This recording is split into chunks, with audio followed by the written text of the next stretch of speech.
Welcome back to the Ancestral Findings podcast. During the height of the Cold War, as nuclear tensions simmered between the United States and the Soviet Union, American officials quietly prepared for a nightmare scenario, a full-scale nuclear attack. Let's explore the fascinating true world of Cold War bunkers and how these secret facilities became America's hidden insurance policy.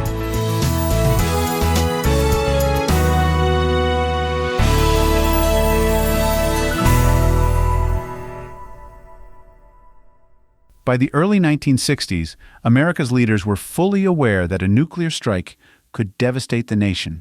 In the event of such an attack, the government's ability to communicate, function, and reassure the public would be essential to avoid chaos.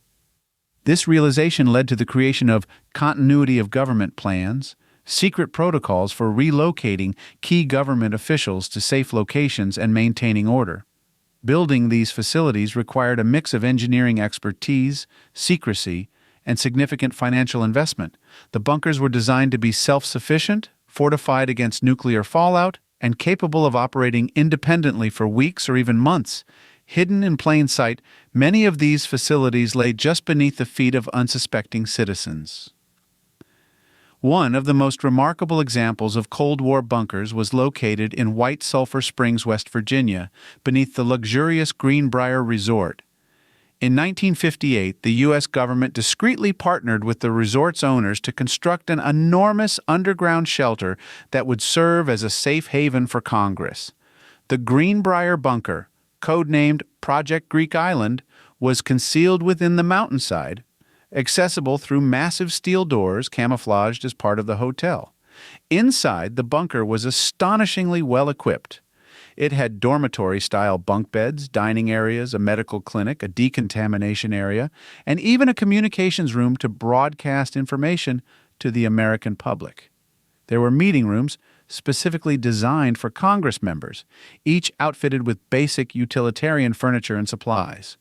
For decades, the Greenbrier Bunker stood at the ready, maintained by government personnel who posed as resort staff to keep up the charade.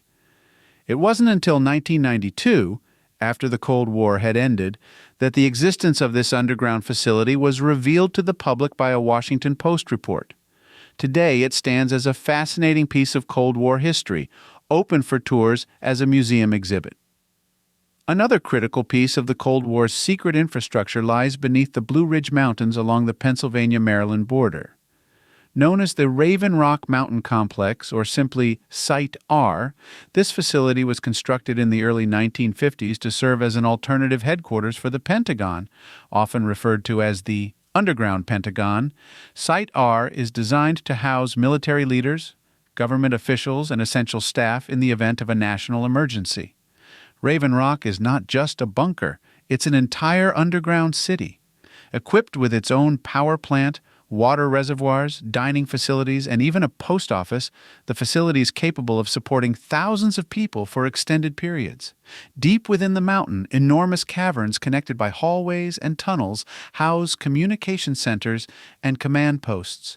Although much about Raven Rock remains classified, reports indicate that the site is still active today, serving as part of the government's ongoing COG strategy.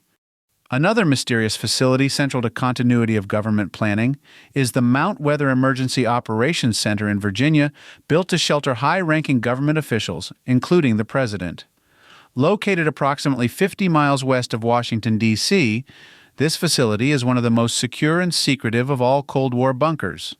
Mount Weather is often described as a city within a mountain. Like other continuity of government bunkers, it has its own food storage, power generation, water supplies, and ventilation systems. The facility includes dormitories, meeting rooms, communication centers, and medical facilities. There is even an on-site crematorium, reportedly meant for handling mass casualties in the wake of a nuclear attack. What sets Mount Weather apart is its role as a hub for emergency communication. During the Cold War, Mount Weather could transmit secure messages to various military and government sites across the country. Although rarely mentioned by the government, Mount Weather is believed to remain operational today, serving as a cornerstone of America's continuity of government framework. In addition to remote mountain bunkers, a labyrinth of underground tunnels and bunkers lies beneath Washington, D.C. These secret passageways, some dating back to World War II, were expanded during the Cold War to facilitate the rapid evacuation and relocation of key officials in case of an attack. One of the more mysterious sites in this network is known as the President's Emergency Operations Center, an underground bunker beneath the White House itself. This facility, accessed through tunnels, is designed to protect the President and essential staff, with secure communication channels and direct links to the Pentagon and other COG sites. While the Cold War ended in the early 1990s, the continuity of government infrastructure developed in the 1960s remains largely in place. Sites like Raven Rock, Mount Weather, and the underground facilities of Washington, D.C. continue to serve as part of the government's contingency planning, evolving to meet modern threats. The secrecy surrounding these sites reflects their intended purpose, preserving government functions at all costs. But in recent years, as declassified information has become available, Americans have gained a unique glimpse into this hidden world. These once mysterious bunkers, shrouded in secrecy and built with the nation's most advanced technology, offer a compelling chapter of Cold War history that reminds us of a time when survival itself felt as fragile as a breath. As these underground facilities remain prepared for the unthinkable, they stand as eerie monuments to an age of nuclear dread, a testament to a time when the U.S. government built entire cities in silence, hidden from the public's gaze to ensure that democracy would endure, no matter what. To delve deeper into the secretive world of Cold War bunkers and underground government facilities, consider the following insightful books. Raven Rock, the story of the U.S. government's secret plan to save itself while the rest of us die. Authored by Garrett M. Graff, this book explores America's Cold War contingency plans. Graff delves into the construction and operation of secret bunkers like Raven Rock and Mount Weather, revealing how the government prepared for the unthinkable nuclear scenario. The Greenbrier, America's Resort. This book, written by Robert Conti, offers a history of the Greenbrier Resort, including the hidden bunker designed to house Congress in case of a nuclear attack. Conte uncovers how this covert Cold War facility was constructed beneath a luxury resort in West Virginia. The Doomsday Machine, Confessions of a Nuclear War Planner. Daniel Ellsberg's memoir sheds light on Cold War nuclear strategies and the hidden plans to keep government officials safe in the event of a nuclear attack. Ellsberg's perspective as a former defense analyst offers a gripping account of the secrecy and urgency surrounding these Cold War plans. Underground Cities, A History of Tunnels and Subterranean Spaces. Mark Ovenden explores tunnels and hidden structures worldwide, including the bunkers built during the Cold War. His work provides a captivating look into the engineering and architectural challenges of constructing these secret facilities beneath the surface.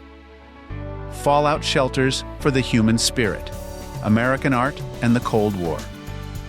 Michael L. Kren examines how the Cold War influenced American architecture and culture, including the design of bunkers and shelters. This book gives insight into how these structures became functional and symbolic, reflecting America's fears and resilience during the nuclear age.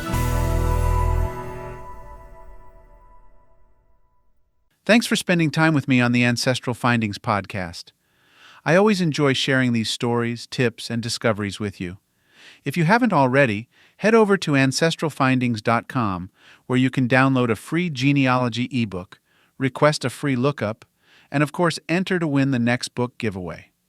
It's been an incredible journey together since 1995, and your support through these past 29 years means more to me than words can express.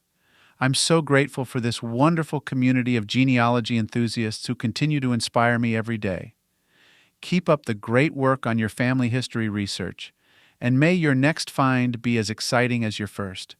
Thank you again for being part of this journey, and as always, happy searching.